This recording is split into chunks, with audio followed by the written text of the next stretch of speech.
Hello, guys. This is Painkiller already, and I'm your host, Jordy Jordan, a.k.a. known as Wings of Redemption, for anybody else who can't put two and two together. Who else do we have with us? I'll go next. This is Woody's Gamertag. And this is FPS Kyle, also known as Kyle Myers. Hi, guys. Sorry. This is Brittany, or Pink Ranger 206. All right, let's get this out the way. I want to thank everybody who contributed to make Painkiller already happen, and I also want to go ahead and give a shout-out to the top two bidders. The top bidder did not want to be a part of it because he had to work on a Thursday night, but he has an open invitation to be a part of one of our shows. Excuse me. His name is Ronald Ramsey, and he won it by donating $200. All right. Wow, thanks, Ronald. Wow. And now we've got the bandwidth we need. And we do have the bandwidth we need. And another guy came in fighting for a long time, Michael Walbridge.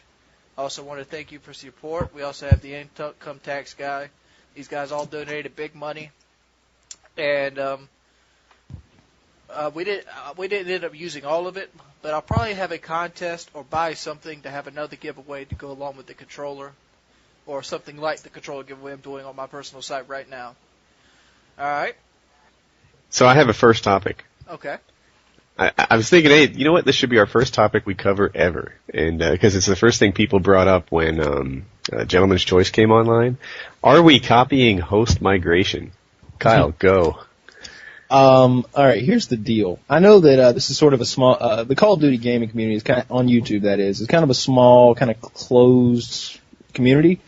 There are tons of podcasts, and I wanted to make sure that this one wasn't going to be all about gaming. We're going to talk about gaming, obviously, because most of our listeners are gamers and they know us from gaming. But we're going to cover a wide spectrum of topics. And like I said, that would be like saying that one of the other podcasts was copying so and so or whatever. There's tons of podcasts out there, thousands. Yeah, I had similar thoughts. So, like, Idle Thumbs is out there. That's a gaming-related podcast. Host Migration is out there. I think they stopped. Hutch tweeted, I think, that they weren't having fun and it's over now. There's Gentleman's Choice, and there's probably others that I don't know of. So are we copying? Yeah, I guess so. You know, we're not the first, but I don't think I've come up with anything original on YouTube yet. You know, everything I've done is a copy of somebody. You know, the idea of helping people play games better, the idea of putting videos out, commentary. This has all been done before, but it doesn't make it bad. Yeah. I'm gonna say this: the music and movie industry right now is based on copying one another. So. Oh my God! How many remakes are we gonna see? They're making a Wolfman movie. Like, oh, I've never seen one of those before. Oh, they've already made a Wolfman movie. They've made hundreds of Wolf. All right. You can't top Teen Wolf. That needs to end the genre. Let me just say this. How many movies have you seen where the mother and daughter switch bodies? Oh my gosh. I don't know. Think about that. I've seen Go ahead, Brittany. I can keep cutting Brittany off. I was just going to say, being like an outsider looking on the inside, I guess the idea could be that you guys are copying, but the content is all different from all three podcasts. So I think each one has their own kind of special thing to it. And I mean, because I listen to Host Migration and Gentleman's Choice, and I think they're completely different.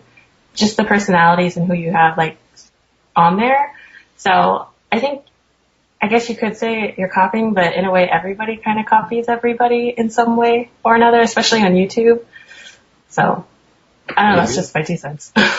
Yeah, I mean, you mentioned movies. Like, there are no original movie ideas. Like, think about that for a while and try to think of an original movie idea, and it's been done. Every story's already been told. Yeah, you're right. Avatar, Dances with Wolves. No, Avatar was like a copy of like the Smurfs and Ferngully. It was like if you guys have ever seen that old cartoon Ferngully, imagine Ferngully but with Smurfs. That's what that was. The old cartoon Ferngully? That's like You've never seen that? All right, here's the I know. I think I'm too old to watch Ferngully, and you're describing it as like, you know, Charlie Chaplin movies. No, all right. Here's the. My childhood was over before this old cartoon came on. All right. Well, here's the here's the story of Fern Gully. It's about some woodland creatures who are like elves or some shit, and there's this, basically people are coming and like slashing and burning the rainforest and taking the rainforest away.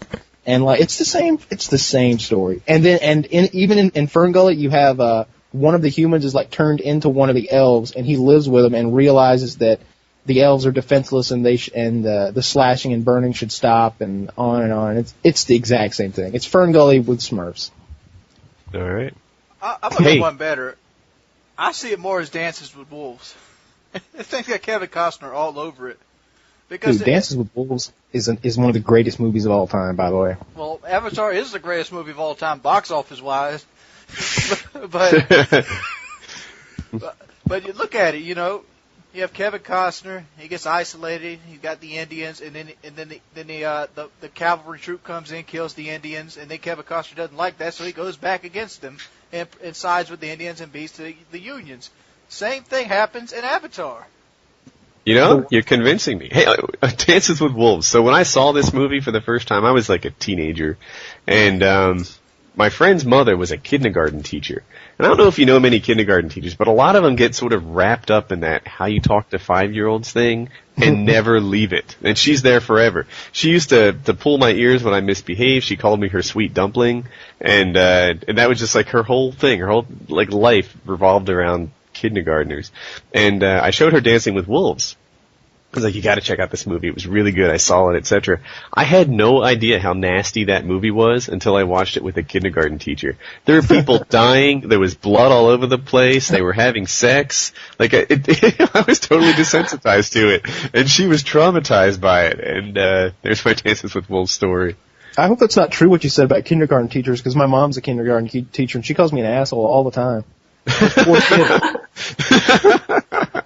Yeah, she called us her sweet dumplings and her pumpkin or whatever all the time. So when we got motorcycles, like me and my friends all got motorcycles in high school, and we were Blood and Dumplings. We tried to tough it up a little bit. Nice. That was our gang name.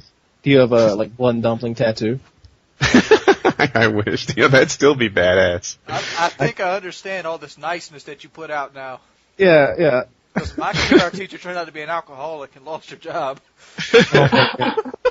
My first grade teacher was named Mrs. Looney. Ooh. Wow. Not bad. Nice. I wonder what was going through her mind on her wedding day. I would definitely, I'd be like, all right, we're going to do this like they do in Hollywood. I'm not going to be Mrs. Looney.